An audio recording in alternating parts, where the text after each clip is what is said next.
Bismillahirrahmanirrahim. Elhamdülillahi vahdə və salatu və selamu alə mən la nəbiyyə ba'də. Şaban ayı barəsində bilməli olduğumuz ikinci məsələ isə Şaban ayının yarısıdır. Yəni Şaban ayının 15-i barəsində olan hədislərdir. Və ya o gündə olunacaq bir əməllər varmı yoxsa yox. Peyğəmbər sallallahu aleyhi və səlləm buyurub ki, Şaban ayının yarısı gəldikdə Ramazana qədər oruç tutmayın. Şaban ayının yarısı gəldikdə Ramazana qədər oruç tutmayın. Bu hədisin səhihliyi barəsində alimlər ixtilaf ediblər. Hədisin səhih görən alimlər isə buyurub ki, Peyğəmbər sallallahu əleyhi və səlləm başqa bir hədisdə deyir ki, Ramazanı 1 və yaxud da 2 gün öncə oruc ilə qabaqlamayın. Yəni Ramazandan 1-2 gün öncə oruc tutmayın. Bu gələn hədislə birinci zikr etdiyimiz hədis nəsx olur. Necə İmam Tahavi buyurur ki, bu hədis mənsuxdur. Yəni birinci dediyimiz hədis ki var, Şabanın yarısı yetişdikdə Ramazana qədər oruc tutmayın. Bu ikinci gələn hədislə nəsx olunur. Və İmam Tahavi həmçinin icma zikr edir ki, bu əməl tərk olunur. Yəni Şabanın 15-dən yarısından sonra kim istəsə oruç tuta bilər. Və əksər alimlər də onunla əməl etməyi icazəli görürlər. Şabanın 15-dən sonra oruç tutmağı icazəli görürlər. Həmçinin də Şabanın 15-i necə başqa hədislərdə Peyğəmbər sallallahu əleyhi və səlləm buyurur ki, insanların qəflətə düşdüyü aydır. O günlərdə Peyğəmbər sallallahu əleyhi və səlləm daha çox oruç tutardı. Bu da onu işarə edir ki, Peyğəmbər sallallahu əleyhi və səlləm 15-dən o tərəfə də oruç tutub. Həmçinin Şabanın 15-i ağ günlər deyilən oruca düşür. Yəni hər ayın 13, 14, 15-i müstəhəb olan oruclar gününə də düşür. Və Şaban ayı da o günlərdə oruç tutmaq olar. Sadəcə olaraq sırf Şabanın 15-ini niyyət edib oruç tutmaq doğru deyil. Və Şaban ayı barədə gələn hədislərin əksəriyyəti, xüsusən də Şaban ayının 15-ci günü barəsində gələn hədislərin əksəriyyəti zəifdir və yaxud da uydurmadır.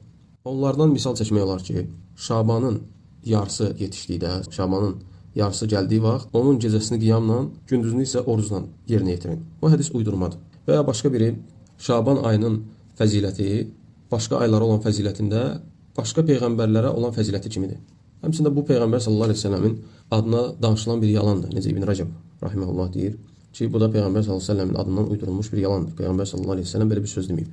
Həmçinin olduqca zəif hədislərdən də biri 5 gecə var ki, o gecələrdə dua rədd olunmaz. Cümə gecəsi, Rəcəbin ilk gecələri, Şabanın yarısı, bayram gecəsi, yəni Ramazan bayramı və Qurban bayramı. Bu da olduqca zəif bir hədisdir. Necə alimlər buyurursa ki, bu olduqca zəif hədisdir. Yəni Peyğəmbər sallallahu əleyhi və səlləmə nisbət olunmur bu.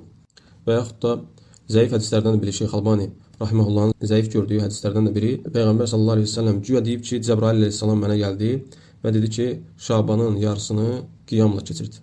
Bu da zəif hədisdir. Və yüzlərcə belə hədislər, uydurma və yaxud da zəif hədislər var. Yəni onlar Peyğəmbər sallallahu əleyhi və səlləmə nisbət olunmur və o hədislərlə də əməl olunmur. Çünki Peyğəmbər sallallahu əleyhi və səlləm bu sözü deməyib. Peyğəmbər sallallahu əleyhi və səlləmin demədiyi də şəriətdən deyil. Və şəriətdə də Allahın və Rəsulunun əmr etdiyi, buyurduğu kimi ibadət etmək lazımdır. Sadəcə olaraq Şeyx Albaninin bir səhih gördüyü hədis var ki, uca Allah Şabanın yarısı olan gecədə, yəni Şabanın 15-də qullarına baxar və bütün məxluqatını bağışlayar iki kəsdən başqa. Müşrik və qəlbində kin olandan başqa hər kəsi bağışlayar. Baxmayaraq ki, bu hədisi də bəzi alimlər, hətta İbn Həcər rahimehullah bu hədisi zəif görüb, Şeyx İbn Baz, Şeyx İbn Hüseymin müasirlərdən zəif görüb, amma Şeyx Albani bu hədisi səhihləşdirib. Sadəcə bu hədisi səhih görsək, bu hədislə əməl olunması da odur ki, insan etdiyi şirklərdən tövbə etməli, necə alimlər buyurur, və ya kimə qarşı da kini küdrəti varsa, ondan əl çəkməlidir. Amma Şaban ayında gecəsini qalxıb 100 rükət namaz qılmaq, gündüzünə oruç tutmaq, xüsusi bir sədəqə vermək, heç bir belə bir ibadət şəriətdə gəlməmişdir. Ona görə də bu səhih, Şeyx Albani səhihləşdirdiyi hədisdə də ona əməl etmək baxımından necə dedik, yəni insan etdiyi şirklərdən Allaha tövbə etməlidir. Ümumən insan etdiyi bütün günahlardan Allaha tövbə etməlidir ki, o gecədə Allah Subhanahu taala onu bağışlasın. Ən əzəmətli böyük günahlardan da Allaha tövbə etməlidir və o günahlardan çəkinməlidir. Onlardan da ən üstünü, ən əzəmətlisi, ən böyük günah olan şirkdir. Şirkdən, zinadan, insan öldürməkdən və ya kimisə malına qəsb etməkdən, bunlardan Allaha tövbə etməlidir. Bu günahlar barəsində də Peyğəmbər sallallahu əleyhi və səlləmdən sahabelər soruşmuşdu. Peyğəmbər sallallahu əleyhi və səlləmdən soruşdular ki, ən əzəmətli, ən böyük günah hansıdır? Peyğəmbər sallallahu əleyhi və səlləm dedi ki, "Ən tec'ale lillahi niddən və huve xalaqak." Allah səni yaratdığı halda sənin ona tay tutmağındır. Allaha kimsə tay tutmağındır. Sonra dedilər ki, hansıdır ya Rasulullah? Ondan sonra hansıdır? Peyğəmbər sallallahu əleyhi və səlləm buyurdu ki, "Ən taqtula waladaka xəşyətə an yet'ama ma'ak." Yəni insan öldürmək dedikdə təkcə insanın ağlına gəlməli deyil ki, kimsə cinayət şəklində öldürür. Hətta bunda görürsən Peyğəmbər sallallahu əleyhi və səlləm dedi ki, səninlə yemək qorxusundan, yəni ruzi qorxusundan öz balağı öldürməyindir, öz övladını öldürməyindir. Bu da insanı qətl etmək deməkdir. Necə müasir zamanda onu abort adlandırırlar.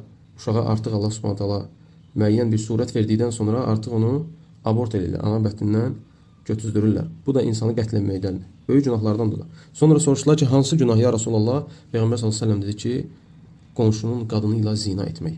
Və Allah Subhanahu taala Peyğəmbər sallallahu əleyhi və səlləmin sözünü təsdiq olaraq bu ayəni nazil etdi ki: "Vellezina la yed'una ma'allahi ilahan axara və la yaqtuluna an-nafsallati harramallahu illa bil haqqi və la yaznun." O kəslər ki, deyir, Allahla yanaşı başqa bir ilaha çağırmazlar və Allahın haram qıldığı cana haqsız yerə qıymazlar və zina etməzlər. Və həmçinin Şaban ayının orta gecəsində, yəni 15-də bayaq zikr etdiyimiz o hədisdə ki, Peyğəmbər sallallahu əleyhi və səlləm deyir ki, Allah Subhanahu taala Şaban ayının yarısında qullarına baxar, bütün məxluqatını bağışlayar, yalnız şirk edən, müşrik, şirk edən və həmçinin qəlbində kin olandan başqa. İkinci hissəsi hədisin qəlbində kin olandır. Bu da günahlardandır. Bir müsəlman qardaşına qarşı kin saxlamamalıdır. Əbu Hüreyrənin hədisində gəlir ki, Peyğəmbər sallallahu əleyhi və səlləm deyir ki, birinci və dördüncü günlər səmanın qapıları açılar. Allaha heç kəsi şərik qoşmayan quldan və öz qardaşına kin saxlayan kişidən başqa hər kəsi Allah Subhanahu taala bağışlayır. Və onun barəsində də deyirlər ki, bu ikisinin halına baxın ta ki onlar barışana qədər. Yəni onlar barışsalar Allah onları artıq bağışlayacaq. Bu hədisdə Müslimdə gəlib, hədis səhihdir. Ona görə də insanın sinəsinin salamat olması ən əfsəl əməllərdəndir. Ən birinci insanın sinəsi onun havalarından, bidətlərindən və yaxud da İslam ümmətinə olan, əhlüsünnəyə olan tən etmədən, onları naqisləşdirmədən salamat olmalıdır. İnsanları fasiq görməkdən, onları təkfir etməkdən, onları kafir görməkdən, onları bidətçi görməkdən, onları azğınçı görməkdən, yəni əhlüsünnəyə qarşı sinəsi birinci müsəlmanın salamat olmalı bu şeylərdən, bidətlərdən arınmalıdır. Sonra isə ümumi müsəlmanlara qarşı hər bir müsəlmanın qəlbi kindən salamat olmalıdır. Kini çıxartmalıdır sinəsindən. Onlara xeyir istəyib, onlara nəsihət eləməlidir. Onları sevməlidir. Öz nəfsinə nə istəyirsə, onlar üçün də onu istəməlidir. Oca Allah Quran-ı Kərimdə ümumən möminləri belə vəsf edərək deyir ki, Rabbana ighfir lana və li ikhwanina sabaquna bil iman və la tec'al fi qulubina ghillan lillezina amanu Rabbana innaka raufur rahim. Ey Rəbbimiz bizi və bizdən öncə gələn imanda bizi qabaqlayan qardaşlarımızı bağışla və bizim qəlbimizdə onlara qarşı kin-küdurət etmə. Həqiqətən sən raufsan, rəhimsən, yəni mərhəmətlisən. Həmçinin o məşhur hədis ki var idi. Peyğəmbər sallallahu əleyhi və səlləm 3 gün ard-arda dedi ki, indi elə bir kişi gələcək ki, o cənnət əhlidir. Və o kişi məsciddən daxil olur. Üzərində dəstəmaz izi var idi, yəni üzərindən su axırdı, dəstəmaz suyu axırdı və onu Abdullah ibn Amr radiyallahu anhu izləyir və onunla qalır. Və həmin o kişinin də qeyri-adi bir əməllərini görmür. Yəni ibadətdə daha da çalışqan olduğunu görmür. Və Abdullah ibn Amr radiyallahu anhu ondan maraqlananda ki, bəs səni Allah Rasulü cənnətlə müjdəliyib, sənin etdiyin nə bir əməl var? Və onda deyir ki, mən hər gecə yatmamışdan qabaq qəlbimdə heç bir müsəlmana qarşı heç bir şey saxlamadan yatıram. Yəni qəlbimdə kin-küdurət varsa, artıq onları qəlbimdən çıxardıram. Və bir gün Peyğəmbər sallallahu əleyhi və səlləmdən başqa bir hədisdə soruşurlar ki, Əyyun nəs əfdal? Ən fəzilətli insan kimdir ya Rasulullah? Peyğəmbər sallallahu əleyhi və səlləm buyurur ki, Kullu məxmumil qalbi saduqul lisani.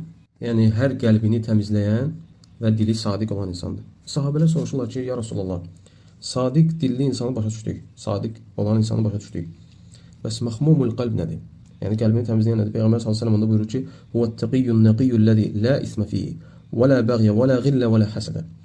O elə bir qəlbdir ki, təqvalıdır və heç bir günah etməyən təmizdir və həddi aşmaz və onda kin-küdurət və həsəd olmaz. Ona görə bəzi sələflər buyurub ki, rahimehumullah, ən əfsəl əməllər sinələrin salamat olmasıdır, nəfslərin səxavətli olmasıdır, ümmətə nəsihət etməsidir.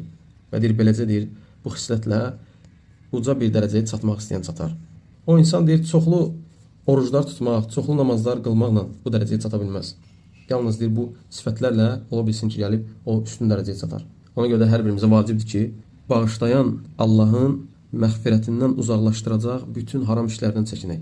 Xüsusən də bu rəhmət, tövbə və istiğfar mövsümlərində. Amma şirkə gəldikdə isə hədisdə deyir, müşrik şirk edən bağışlanmayacaq. Bu barədə Allah Quran-ı Kərimdə buyurur ki, "Mən yushrik billahi faqad harramallahu alayhi'l cenne və ma'vahun nar və ma liz-zalimin min ansar."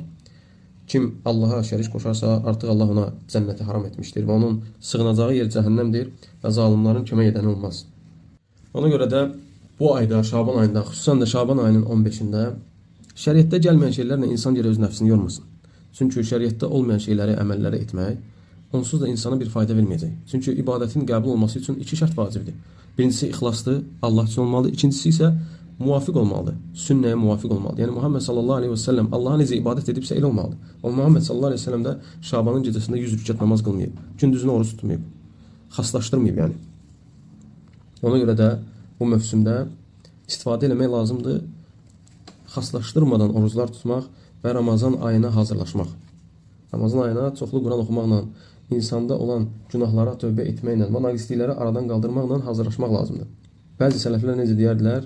Neçə bu günlərə yetişmək istəyən insanlar var idi, ancaq deyir o günə bu günə gəlib çata bilmədilər. Neçə sabaha yetişmək istəyən insanlar var, amma onlar sabahı görməyəcəklər. Və əgər siz əcəli və onun məsafəsini görsəydiniz, boş xəyallara və təkəbbürlüyə nifrət edərdiniz. Subhanəkallahumma bihamdik, əşhədu an la ilahe illə ənt, əstəğfiruke və etûbu ileyk.